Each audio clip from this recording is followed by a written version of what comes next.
Today, ladies and gentlemen, we're going to be going over common mistakes that you are probably making in Rainbow Six Siege and how you can easily fix them. If you guys find anything that I talk about in this video helpful, please consider leaving a like, subscribing, but let's just jump straight into it with movement. Now, one thing I see way too many people doing in Siege is sprinting. Now, when you sprint, you are giving off a lot of sound, and sound cues in Rainbow Six Siege are very, very important. Now, it's a-okay to be sprinting from your spawn, for example, up to the bomb site. Even if you open up this wall and say the bomb site is on the other side of the map, yes, you are fine to sprint up and around. But what I mean is, as you get closer to dangerous areas, like here, for example, you don't know if someone's roaming in this area, and if you just come sprinting through, you're going to be giving off way too much sound. Now, if you're not droning ahead of you, then you definitely should not be sprinting into dangerous areas. Now, if you drone this whole area out, you know no one's playing in here, you know no one's playing down there or even up above. Yes, you can also sprint around in this area as well. But once you don't know what's ahead of you, you need to slow down, walk, check your angles, keep your sights up at all times, because you don't really know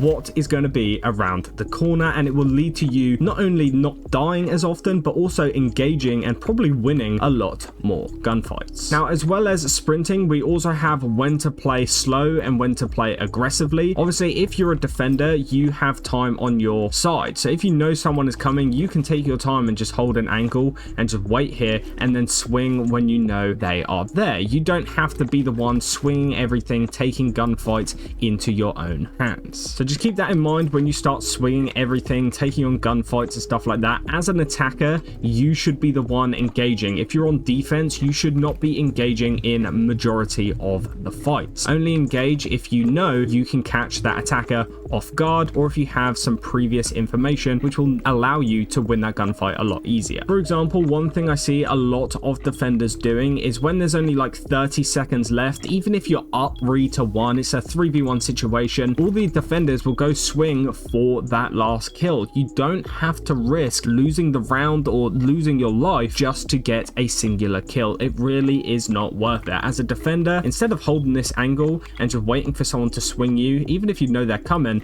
what you should do is be waiting like this, fully protected, and when you have the audio cue of them sprinting around this corner or walking up, that is when you should swing the corner and pre-fire them. You should never be holding this angle waiting just to be shot. While we're on the topic of holding angles, by the way, if you are ever holding an angle, you should never be up close to the angle that you are holding. You should be holding it from as far back as you possibly can, and the further back you are, the less and less of your body that will be poking around the corner. I'll show you something on screen here, a little clip that I got for a short that demonstrates this perfectly. You can see the further you move back, the less of your body is being seen. Now, tip number 2 is actually down to the operators you are picking and re-picking the same operators too many times in a row. For example, let's say you were Amaru and in round 1 you made a successful play where you rappelled up the hatch, you cleared out 2 or 3 people, and you managed to help your team win this round. In the next round, they are either going to ban Amaru, which would probably be a pretty dumb idea, but also they will expect it next time and they will set up countermeasures to stop it. Not only will they probably reinforce the hatch, for example, but they'll probably put castle barricades or something like that so that they don't get the same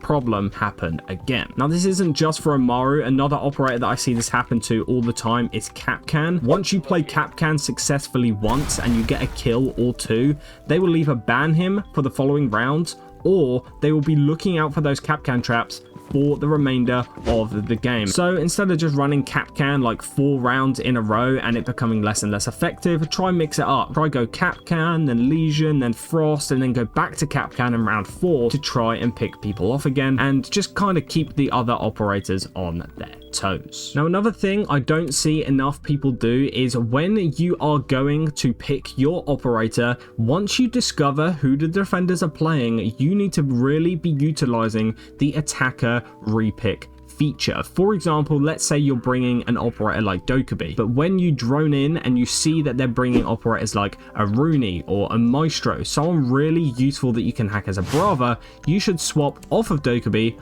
onto Brava to directly counter those defenders before the round has even started. Now, this doesn't just go for Brava, this goes for every operator. If you see that they are bandit tricking in one round and the following round you know that they have a bandit again, you can be repicking to counter him directly. Instead of bringing a Thatcher to EMP the wall, you could bring a Cali to destroy the bandit batteries completely, making it so eventually he will run out and you will guarantee getting that wall open. Now, another thing I feel like I should bring up, because it is a pretty common mistake, is people not realizing which way they are casting their shadow. As you can see here, this is the shadow of my operator, and if I was standing on this corner swinging this area, when I'm stood here, the defenders can see my shadow. They know I'm getting ready to peek because they can see my shadow. So before I've even swung, they already know that I'm about to swing the corner and they can pre-fire me, making it a lot harder to win this gunfight. Even if I crouch and try change the angle, they can see from the shape of my shadow I'm going to be crouched, and they can adjust their aim